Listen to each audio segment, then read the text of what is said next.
Good morning or good afternoon today for everybody. My name is Alexandre Alaphilippe. I'm the Executive Director of EU DisinfoLab. We're going to start this webinar in a few minutes. Before we start, as we will use Slido for Q&A management and to only ask your questions through the Q&A, we'll ask you to already log in on slido.com and to put the hashtag disinfo. So you're already logged in and your questions will be much more faster to be treated by our team here. So you can scan the QR code or go to slido.com hashtag disinfo and you can already tell us from where you are joining us today. We're going to start in a few minutes. Thank you.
Good afternoon, good morning to some of you.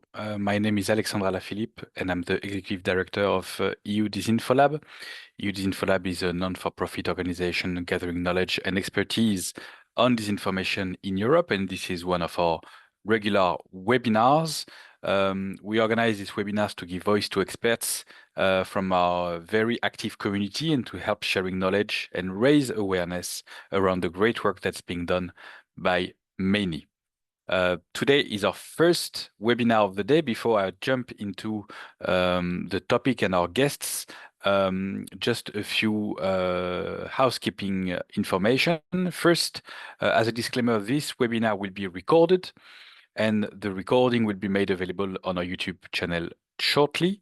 You can find also there all of our previous webinars if you want to watch on replay some of our past activities. The second thing about housekeeping today will be around the Q&A and the polls. As you are seeing right now, and thank you everybody for filling in the different questions, we will use Slido to collect your polls and your questions for the speakers. So we will not look into the Zoom question, but only to the Slido questions. So if you have any questions, please log in into Zoom, into slido.com, sorry. How to do it? Two solutions. One is typing slido.com on your browser and to use the hashtag disinfo, or to scan the QR code directly and to introduce this. We had a very high registration today, and we're very happy to have a lot of people joining us today. And as we see, many people from Brussels, of course, but kind of really diverse community from both the EU, Northern Africa, and the US. Thank you, everybody, for coming today already. What are we going to talk about today? You already know the topic because you registered. We're going to talk about the ban on Russian propaganda, circumventions, side effects, and impact on the 2024 EU elections. And I'm very happy to have two fantastic speakers with us today. They can turn on their video so we can all see them on the screen. First is Vera Tolz. Welcome, Vera. Happy New Year. Vera, you are Sir William Mather Professor of Russian Studies at the University of Manchester. You made us a great honor to already be at our conference in Riga. Maybe some of you already attended your session with Kevin Limoni on the history of Russian propaganda, which was really well attended at the conference. And thanks for joining us today for this webinar. Vera, you have published widely on various aspects of Russian nationalism, the relationship between intellectuals and the state in the imperial Soviet and post-Soviet period. And you also conducted research on Soviet and Russian political communication strategies. You recently completed a project, and we're going to talk about it, about the broadcasting and audience engagement strategies from RT. And you also have co-authored a book called Russia, Misinformation and the Liberal Order, RT as a Populist Pariah by Cornell University Press in 2024. You are joined today by Stephen Hutchings. Hello, Stephen. Stephen, you are also a professor of Russian Studies at the University of Manchester, and you are a fellow of the UK's Academy of Social Sciences. You have published or co-published 7 monographs and 5 edited volumes of various aspects of Russian literary, film, and media studies with presses including Cambridge University Press, Cornell University Press, Routledge, as well as many articles in journals ranging from cultural studies, television, and new media. Today we're going to look at, and you're going to we're going to have a walk into Russian proxy websites and social media channels around the EU elections. It's a study that you've been doing last year on the 2024 EU elections, with RT and Sputnik facing restrictions, we're going to explore the strategies employed by Russian proxy websites and social media channels to fill the gap that RT and Sputnik have created by their ban. And these we will look into the findings from a new report assessing the impact and effectiveness of these operations and recommendations for monitoring and countering Russian influence. Vera and Stephen, we have 30 minutes for your presentations. We'll then have 20 minutes of Q&A. Be ready to type your questions. I'm pretty sure there will be a lot. Vera and Stephen, the floor is yours. And I think, Stephen, you can share your screen. Thank you very much, Alexandre, for for the invitation and such a generous introduction of us.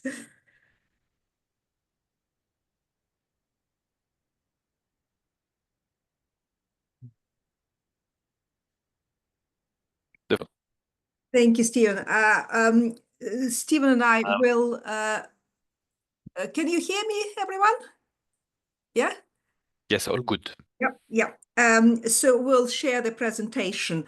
And I'll start with, first of all, saying that, as Alexandre already mentioned, we will be presenting a specific case study we've just concluded about how Russian state-related actors and a kind of broader affiliates attempt to influence European, specifically, informational space after the introduction of various bans on Russian state media following Russia's full-scale invasion of Ukraine in February 2022.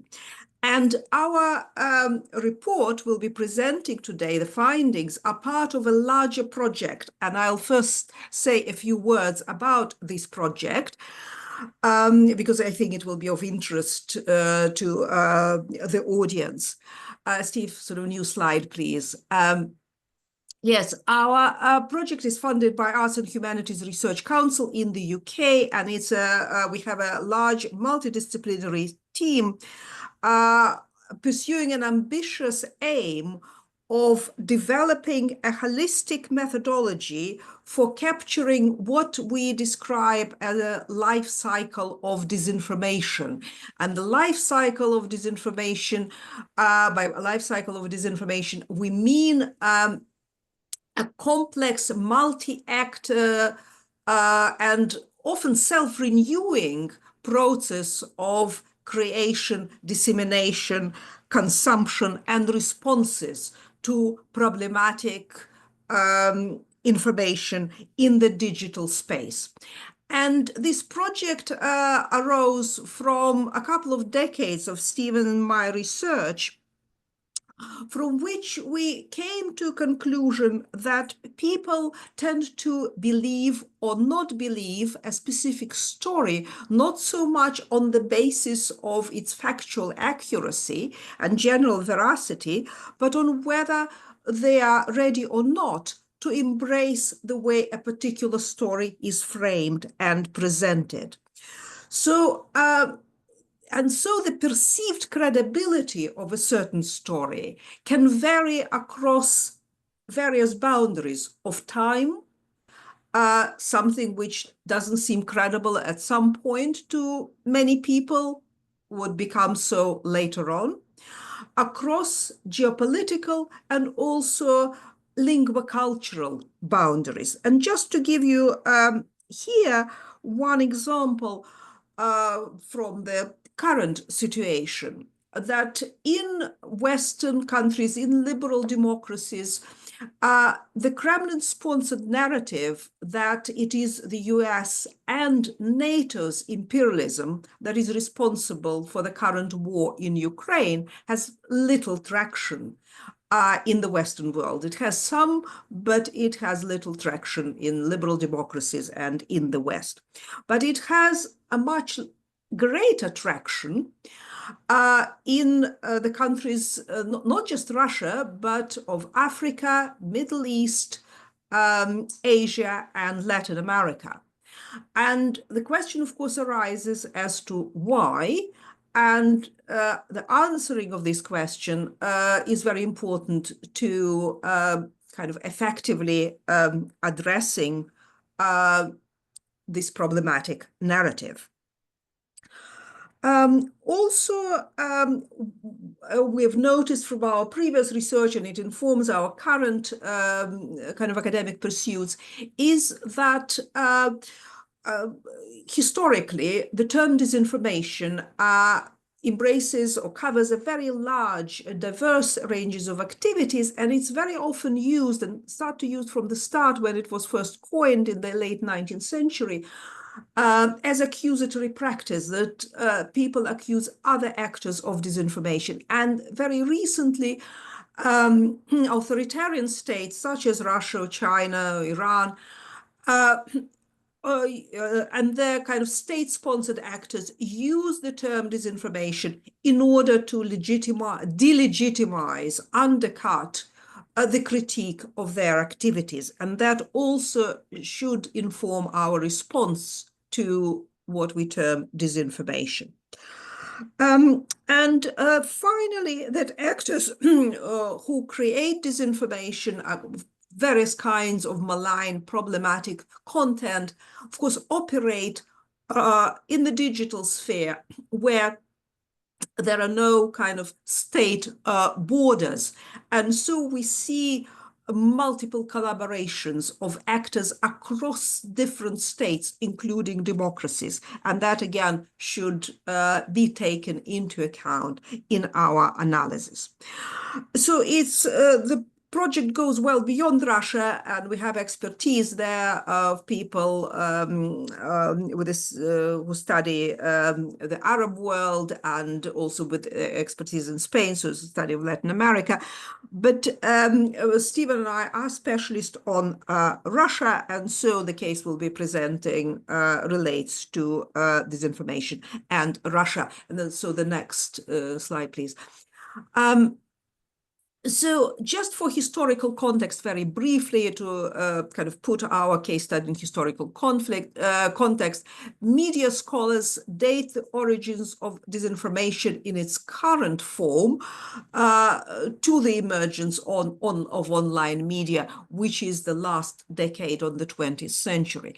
And by the early 2000s, we see the emergence of global right-wing disinformation media ecosystem, where actually the first kind of new practices and started not in the state like Russia, which was a very weak state, not that active on the international arena in the 1990s, but in the United States. And there is a very an excellent book by a group of academics from Harvard, led by Benkler, Network Propaganda, which describe this process of the emergence of the right-wing dis and misinformation media ecosystem, and then explain where Russia fits there.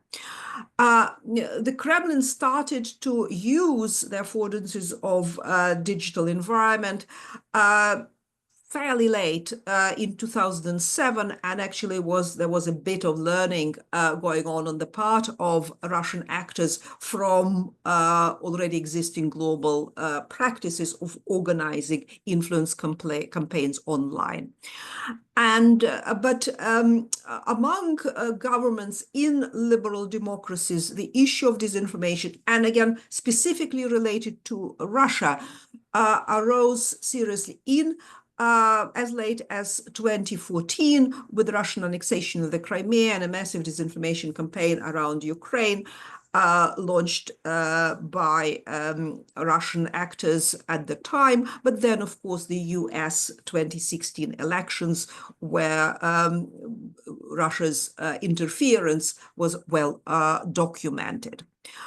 And of course, against this backdrop, on existing concerns about Russia's uses of digital sphere for the political gain, the introduction of bans on Russian state media in the West following Russia's invasion of Ukraine took place. And let's go to the next slide. And just very briefly, what is specific in terms of how authoritarian states such as Russia use disinformation, which is a global problem, not only pertaining to authoritarian states. So Russia specifically, Russian actors have been shown to run disinformation operations at a very large scale, and the interference in the US elections in 2016, I think, still remains the largest documented attempt to influence elections in a particular country, actually historically. Again, authoritarian states organize large campaigns which involve direct state and government officials, intelligence offices, state media, and also a range of semi-independent actors, including those who are actually affiliated with and are citizens of democratic states. And specific techniques used by Russian actors are very often borrowed from the existing global arsenal. There is in literature sometimes a kind of misunderstanding around the innovative techniques and the organization of operations. And in organization of operations, probably Russia does have or have introduced some kind of innovations. In terms of specific techniques, it's actually very little that the Russians, I think, have invented themselves. So, and now Steve will talk about the findings of our case study, and I'll finish with reflections of what it means for policy. Okay, thank you, Vera. The report is some 30 pages long, and we only have time to just kind of talk through some of the headline findings. So the scope of the report, first of all, that there are a very large number of Kremlin proxy actors operating throughout Europe and beyond. So our selection of 5 may seem arbitrary, but it was shaped by certain factors to do with the relative prominence. So Voice of Europe and RRN, Recent Reliable News in particular, have received a lot of media attention in the West. Also, we were guided by the findings of various other reports, including those of Viginum, the French state counter-disinformation agency, which we found very helpful, and by the identification of the Portal Combat, so-called, and doppelganger networks. And our chosen outlets feature in those reports. And they also reflect our wish to cover several languages, particularly English, French, and German, in which the people working on the team had expertise. Just a quick side note to say that these outlets are prone to changing their domain name in part of a game of cat and mouse with Western regulators trying to close them down. And indeed, Voice of Europe and RRN now have been effectively kind of blocked. They weren't available on my computer when I tried to access them this morning. However, I did manage quite easily to access the Pravda network, the French website France Interieur, and the German Berliner Tageszeitung. So those are still available for those of you who want to check them out. So we're interested, or were interested in proxies as a phenomenon, a particular form of deception and disinformation. But the EU elections, recent ones, provided good context in which to study them, given level of concern about Russian state interference in electoral processes. Vera has mentioned that. But also the sort of gap that followed the banning of RT and Sputnik, which were, until the Ukraine war, Russia's primary tools of foreign influence. So it seemed a good moment to try to assess the extent to which they succeeded in filling that gap. And the websites that we followed did indeed generate very large volumes of content, much of it facilitated by AI tools, as we'll see. But we're primarily qualitative researchers, so we needed to limit the scope of our work to election-related coverage over the week covering period just before the elections themselves, and the immediate aftermath of the announcement of the results. And altogether, we looked at some 600 plus items. Some, but not all of these sites have associated Telegram channels. Telegram, as many of you probably know, is an increasingly important vector of Russian disinformation. So we collected material from these for the same period and supplemented that with very limited scrutiny of Twitter X accounts for those channels that had them, particularly Voice of Europe and France Interieur. So just very briefly, screenshots of what these websites look like. As I say, some of them you can check out yourselves. Others, I suspect you'll struggle. I won't dwell on these, but just to note, Voice of Europe, you'll immediately see the EU-like logo with the stars and the circle and so on. So that is a sort of very kind of quintessential form of deception, not the same as the direct mirroring of existing websites, but a deliberate attempt to mask itself as having some kind of connection to the EU, which it most definitely doesn't.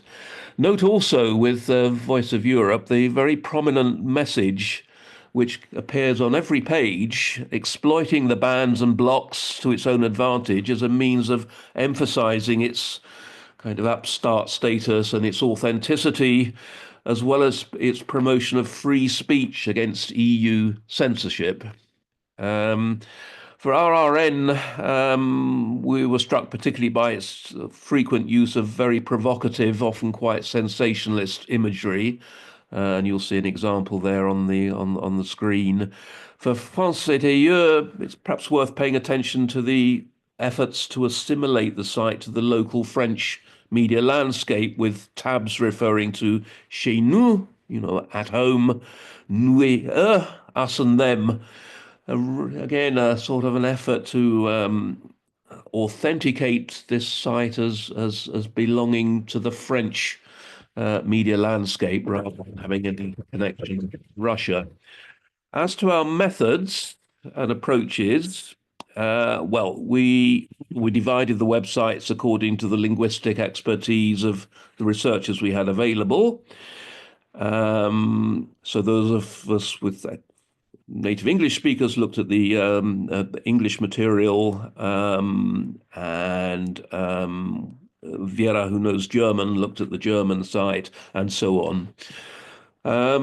We took a broad brush approach to the content we examined. So we looked at news frames, political and cultural narratives that reflected in the individual stories, but we also, as I mentioned, paid attention to visual imagery and to the positioning of the stories on the websites and to the tone style of the reporting, particularly the use of irony and satire.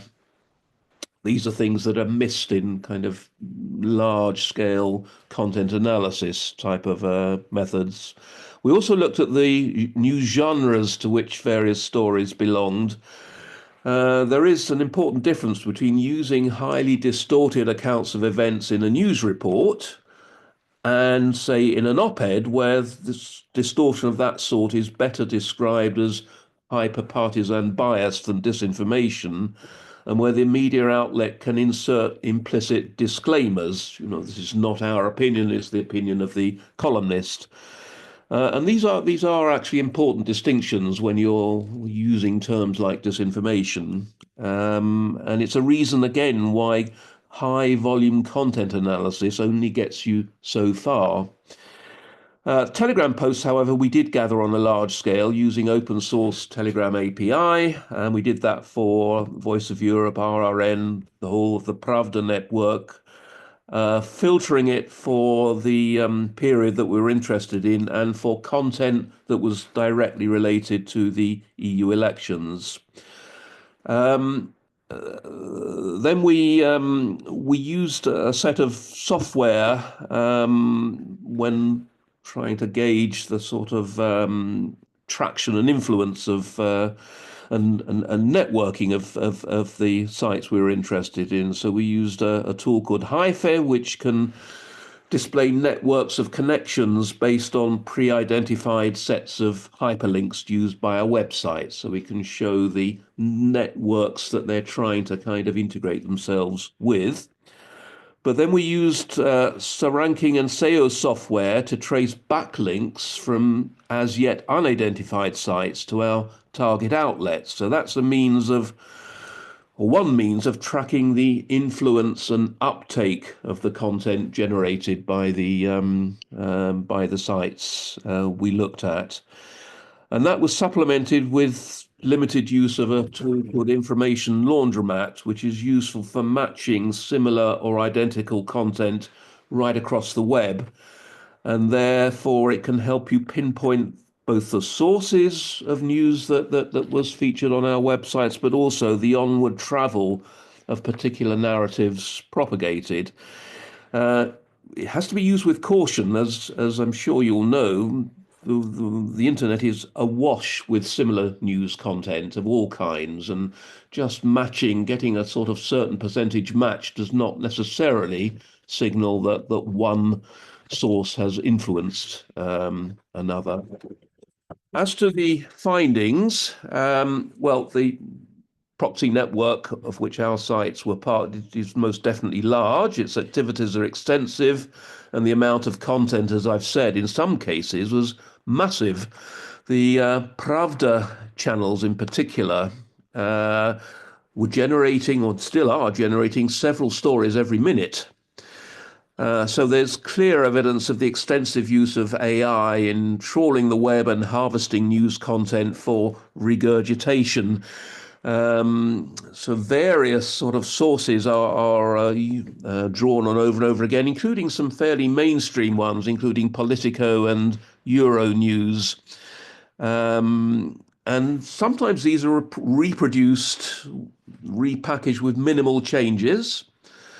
The angle is therefore sometimes seemingly relatively neutral and, inoffensive, though more often than not it's also refitted with a pro-Kremlin, anti-EU skew to mask the news source when it's Russian, or to highlight it when it's a respectable mainstream outlet. Interestingly, the Pravda outlets are quite open about their sources. They acknowledge that they're all from Russian domestic media. And very helpfully, the Pravda websites provide full details of the source that they've translated at the end of each piece. The translations quality is, we found, was very mixed, and often you would find original Russian somehow obtruding into the translation. So it really kind of demonstrates that auto-translation is still very much a developing technology. The sources that the Pravda network drew on included a wide range of familiar domestic Russian media, news outlets, but also some very obscure Telegram channels, including one that was actually calling openly for assistance in an ongoing cyber hacking operation. So that gives you a sense of the sort of lack of any kind of strategy or coordination of these translated materials. There's also a great variety in the quality of the material and of the maintenance and activity of the different sites. With Pravda, as I said, issues this relentless, barely controlled stream of content. Sometimes it's duplicated 2 or 3 times, though it is worth saying that it is differentiated for national context. So you will get stories relevant to France for the French version of Pravda, for Britain and the Anglophone world in the English version, and so on. The French website we looked at, France et is curious. It seems to be barely maintained at all, and it remains static for days on end with no new content. Yet its output on X, on Twitter, is extensive. And again, there are new posts every few minutes, though they appear to be auto-generated. As to the elections themselves, in the material we examined, we found little evidence of a kind of well-targeted, coordinated, timed campaign. The volume of stories relating to the EU spiked on the day after the results and then faded very quickly. And there was, as I say, there was no sense that of a major sort of effort to promote narratives undermining the EU elections themselves. To the extent that there was a strategy, it tended to revolve around highlighting popular anti-Ukrainian sentiment, or politicians, political parties whose election platforms were opposed to support for Ukraine. There was evidence of a small kind of micro campaign against Ursula von der Leyen, who, as we know, has taken a very kind of staunch stance in relation to the war. Otherwise, the coverage that we examine followed the kind of familiar pattern of anti-migrant, anti-liberal, anti-woke agendas, the promotion and the encouragement and support for various sovereigntist nationalisms, particularly in Eastern Europe, but also in Germany and France. There was some evidence of the exploitation of Western responses to Kremlin activity in the media sphere. So there were a whole series of stories on Russophobia, which is a kind of theme that's probably familiar to some of you. And Pravda ran, interestingly, several mocking takedowns of the exposure of the very Portal Combat and Doppelganger networks with which it has been associated. So it was, making hay from our own kind of concern about the operation of which it was, of which is seen to be part. As to impact and traction, other than Voice of Europe and RRN, Recent Reliable News, which did enjoy some modest success, broadly speaking, with the kind of broader far-right ecosystem, and in some cases its left-wing equivalent, the operations we studied were little short of a failure.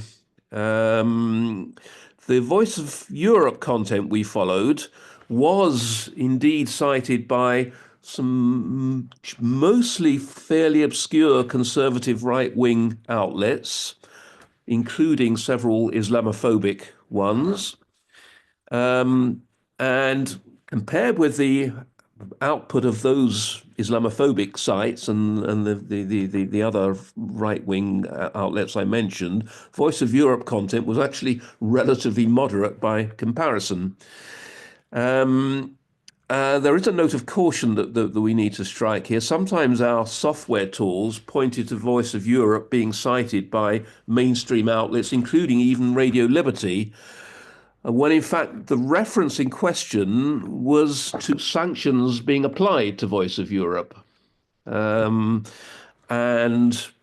quotation of Voice of Europe's response to those sanctions. So this is another sort of indication that there is really no shortcut to the manual reading of sources. Simply using software to trace links and echoes of various sources materials is not sufficient to really get to grips with what's going on. This software has its limitations and its potentials to distort and mislead. RRN similarly enjoyed some traction with right-wing media actors, including the relatively well-known townhall.com. The other sites fell below even these modest levels of success. The Telegram channels were virtually ignored, and the viewing figures were so low that they came close to zero in some cases. So they were really, seemed to us, fulfilling more of a kind of performative function rather than any genuine attempt to exert influence. And one has to remember here that there's the kind of outsourcing phenomenon. The people running these operations will have quotas of output to fulfill. And as long as they're fulfilling those quotas, they're not necessarily concerned about the success or competence of what they're producing. And I think there was a very strong sense with a lot of what we examined that this was what was going on. So, one might say that there's a bit of a mismatch between what obviously has taken a significant input of resources on the Kremlin's part to compensate for the bans on RT and Sputnik, and the apparent outcomes in terms of traction and uptake. There are probably some qualifications one should make to that broad statement. First of all, there are different ways of measuring success, and we did have some kind of inside information we got from people we knew who had previously worked with Kremlin media that there has for a long time been an effort to stir panic and, hysteria in the West, and that any sense that the West was responding accordingly could be deemed a sign of success.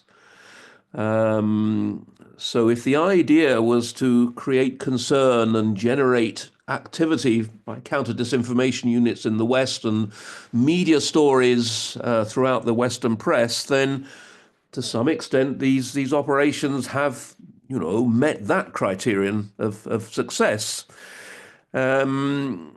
And one could say that they are, drawing resources that might be applied to other areas where Russia is in fact represents a really kind of serious threat.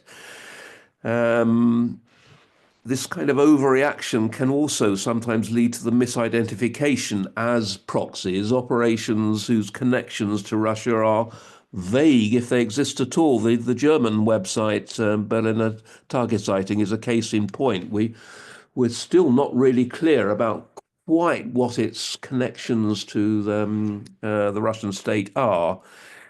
Now, none of this is to say that Russia does not represent a threat to European democratic processes. It very much does.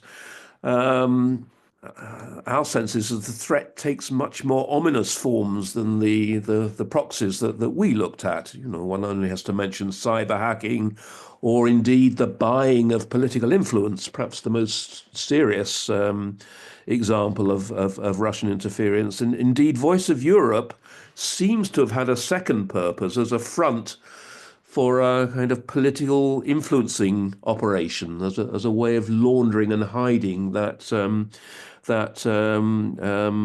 buying of influence in Czech Republic.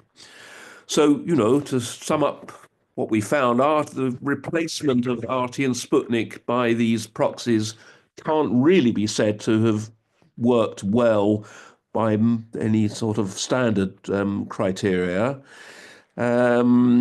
Again, however, one should make several qualifications. First of all, the bans on RT and Sputnik themselves are not entirely kind of uniformly effective, particularly now, of course, in the era of Elon Musk and Trump, and they have now become much more easily available on social media than they were even a couple of years ago. And both RT and Sputnik do remain popular in other parts of the world, areas where they're not subject to bans, including now Serbia, where RT has very recently begun broadcasting. And so the narratives and the agendas they promote may be finding their way back into European media systems via indirect routes that are much harder to track. And indeed, they may coincide with narratives that are promoted by domestic forces that need to be combated by means very different from those that we apply to the activities of the Kremlin. And finally, whilst the attempt to exploit AI for these proxy operations has not been very impressive so far, AI is developing apace very quickly. It may improve, and so we do need to remain vigilant. It clearly is a potential game changer in the field of disinformation, and so this is probably not the Kremlin's last word on the use of AI in disinformation. Pass back to Vera for a quick summary of the recommendations. The recommendations arise directly from what Stephen has just said, and I appreciate we need to leave time for Q&A, so I'll really speak for a minute. And you see the summary of recommendations on the slide.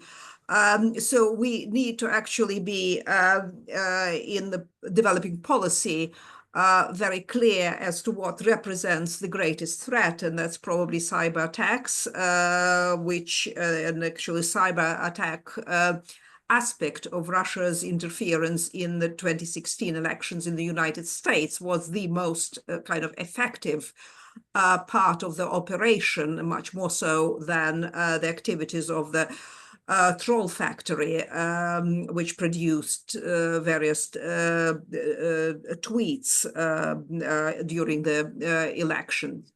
And the interaction between Russian state actors and particularly far-right, but various politicians in the EU and elsewhere with the uses of the proxy sites, which we investigated as also potential tools for money laundering and making payments. And it's important not to exaggerate the threat of specific Russia-related online or outlets or attribute outlets which are not related to Russia, to kind of Russian influence, because within the West, the individual outlets, even RT before the bans, but even more so, the kind of these post-RT proxies have actually within the Western world very limited traction, greater one elsewhere.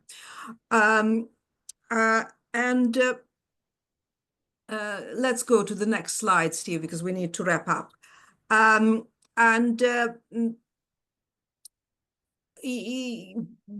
we try to also develop policy, we need to differentiate between different types of information manipulation, because many of them require somewhat different responses, and it's easier to respond in a way specifically to factual distortion, but we should remember that mostly people are actually not interested in that much in factual accuracy, but what we need to respond is how narrative is framed and presented, but that's the response to that is much more complicated, usually. And again, Stephen already mentioned the fact that the detection tools, basically software to detect how particular narrative travels, still have their limitations. And so we call for sort of not abandoning, but in fact increasing from what is currently the case, the reliance of qualitative methods. So we basically need to do a lot of reading and analysis of actual output. So I'll stop at that, and we will welcome questions and comments. Thank you, Vera. Thank you, Stephen, for this very exhaustive presentation of the study, and I think maybe we'll be able to share the link to the report to everybody, so everybody has time to dive into the report. It reminds me that I saw recently an excellent study from Laurent Cordonnier at Fondation Descartes in France that looked at different narratives. Russian narratives, Iranian narratives, narratives also in Middle East, and trying to look at perception of impact of these narratives within French society. Very interesting study, and I'm pretty sure there are interesting bridges to build with the Fondation Descartes on this topic. So, as we mentioned, we still have around 10-12 minutes for Q&A. We're going to take the questions only from slido.com and put the hashtag disinfo or scan it directly with your phone. First question from Pavlo. Given the ongoing war in Ukraine, to what extent Russian propaganda influences public opinion in EU countries with significant Russian-speaking population? I think it goes a bit beyond your study. Maybe any elements of response on targeting of diaspora in certain countries. Steve, would you start with the first question, and I then will do the second? Sure. Yeah. Well, yes, it does go beyond the scope of the report. However, it does very much fall within the scope of our wider project that Vera described. And In the months to come, we do have a specialist audience researcher and her team who are going to be doing some extensive work tracking the influence of Russian propaganda on public opinion in Romania and also the UK and Serbia, which of course isn't a EU country, but Serbia is obviously a country of interest when it comes to Russian propaganda, and potentially elsewhere in Europe. So we hope to have a better sense of the extent of how this propaganda is playing out in countries close to Russia in the months to come. Thank you, Stephen. Poland. I should have mentioned Poland. I'm sorry. We're doing work in Poland as well. Yeah. Just to add to that, it's actually, Pablo, it's a huge topic in itself. And of course, Russian-speaking populations are very varied. That could be people from Russia, it could be people from Ukraine, other parts of the former Soviet Union, and also the EU states varied. And I would expect that there would be differences between, again, different Russophone populations in different EU states, from Poland to the Baltic states to, let's say, the UK. Yeah. And within the Pravda, it's a very good comment. Yes, that was the only kind of outlet which did not kind of hide their Russia affiliation. And one can only speculate in this connection what was the purpose of the whole operation, because initially we did think that they tried to mask themselves as a Ukrainian site, because there is a Ukrainian site also called Pravda, because the word Pravda, truth, is the same in Russian and Ukrainian. And so we thought they tried to mask as a Ukrainian site. But in fact, yes, this direct links to Russian state media output made it sort of probably implausible. And also the quality of, let's say, English auto translates or better, but of German, some of the German translations into German were appalling, to the extent it was very difficult to understand actually what was being said. And that might be just a money laundering operations, because there is quite a lot of sort of money wasting on the part of Russian activities, because these proxy sites are kind of run probably by third parties who are just interested in the financial aspect of their collaboration with the Kremlin. But this was a particular site, the purpose of which we struggle to understand beyond probably a sort of attempt to make money out of the Kremlin distributed funding for this type of operations. Thank you, Vera. Yes, I think sorry, I was only going to add that it may well also have been just an effort to make use of the development of auto translation technology. It's there, so let's see if we can put it to use. So to some extent, I think some of these operations are sort of experimental. They're trial runs. You can actually see the sort of the thought process of Kremlin operatives as in train as they work through the various stages of their strategies, and I think Pravda is a very early stage in what might subsequently become a more sophisticated strategy.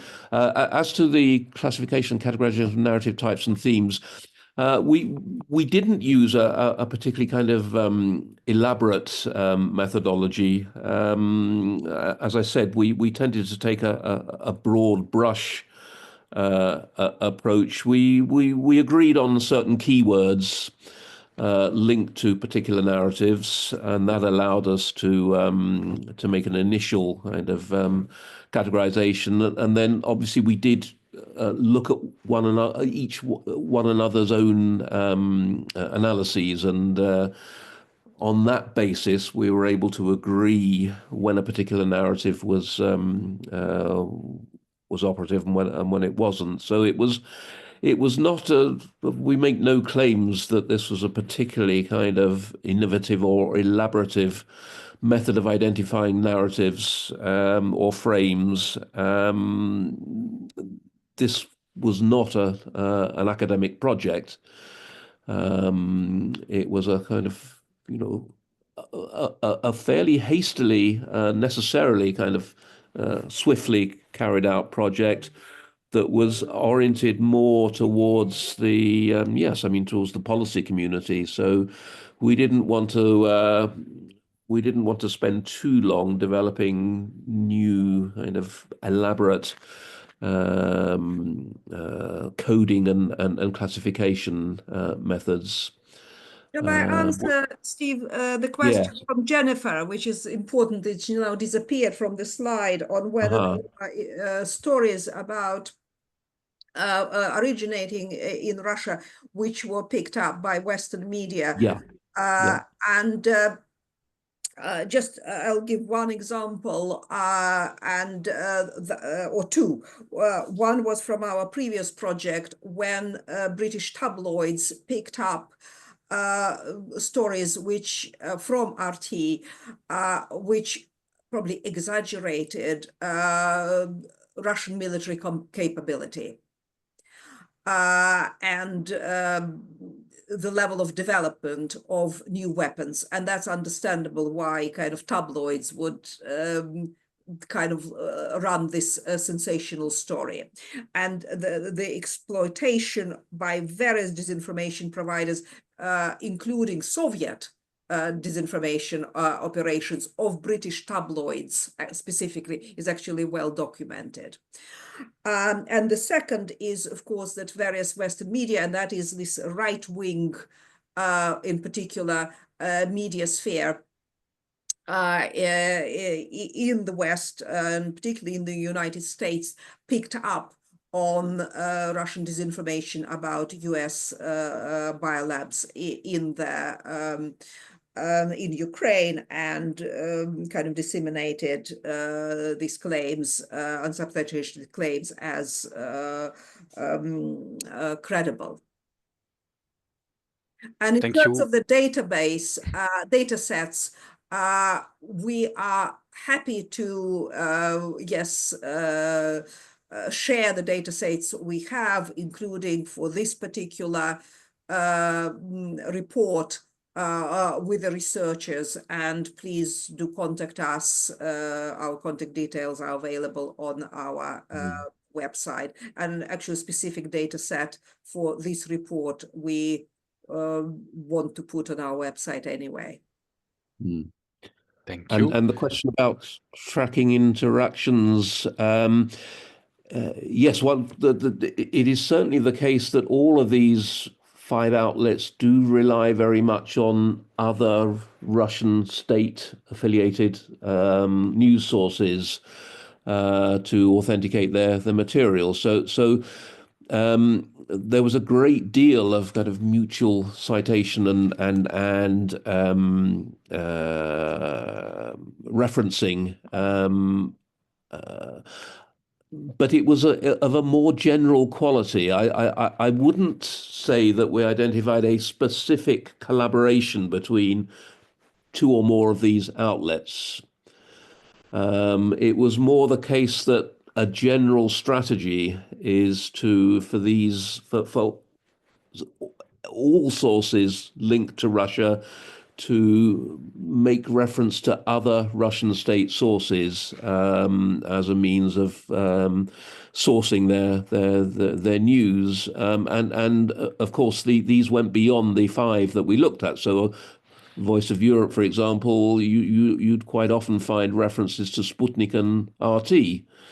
You would also find references to Russian domestic media. So it is to some extent a kind of mutually kind of self-reproducing self-help operation in which they all kind of help one another by referencing one another. But as I said, I don't think it would be right to say that among the 5 that we looked at, there was a specific collaboration between 2 or more of those individual sites. Also, importantly, a lot of output on Voice of Europe and Berliner Tageszeitung was actually Western news reports. Yeah. On Berliner Tageszeitung, the overwhelming majority was from Agence France Presse, but collected in relation to their specific framing, sort of critical of the EU or reporting the kind of opposition to funding Ukrainian war efforts within the EU, but from Western media. But Yeah. probably this, yes, this what basically Kremlin does, that's one should not in a way exaggerate how well these operations, the central sort of control of all these operations, because individual actions are outsourced now, not like in the Soviet period. Now they are outsourced to third parties, which are kind of semi-independent and, as we mentioned, are basically interested in making money. Yes, we are a bit running out of time, so I would suggest that we are putting hold the 2-3 questions that are lasting. If you are interested to participate in fighting disinformation campaigns, please consult our website. There are many resources and many stakeholders that we list on our website. This is for Alex. And if you are looking to circumvention of Russian propaganda bans, that's for Pavlo. I recommend to look at recent work of ISD or Maxime Audinet at IRSEM that have been looking specifically at these questions. So thank you so much, Vera. Thank you so much, Stephen, for this really excellent webinar today. We're going to have upcoming webinars, so you can also start to register. Next week, we are going to talk about Romania.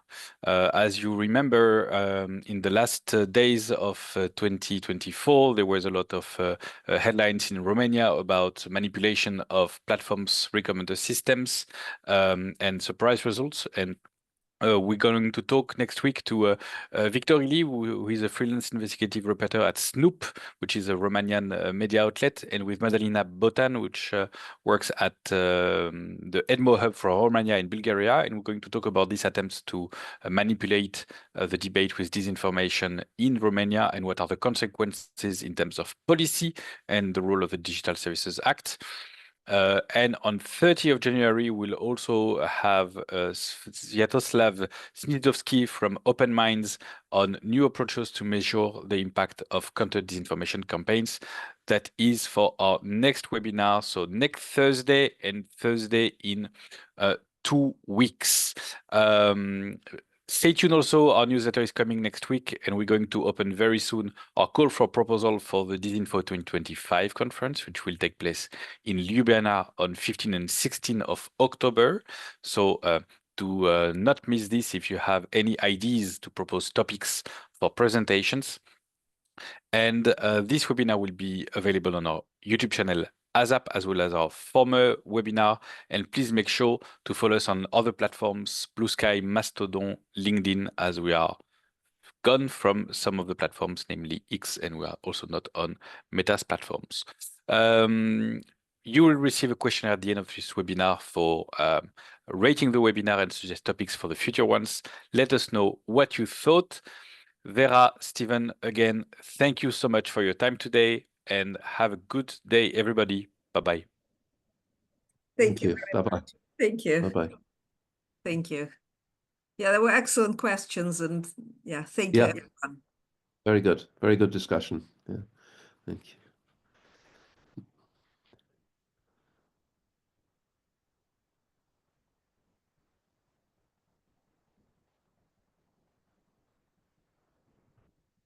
We're finished, are we, Vera? Yeah, I think so. Yeah. Yeah. Thank you Yeah. very much, Alexandre. Thank you. Thank you. Bye-bye.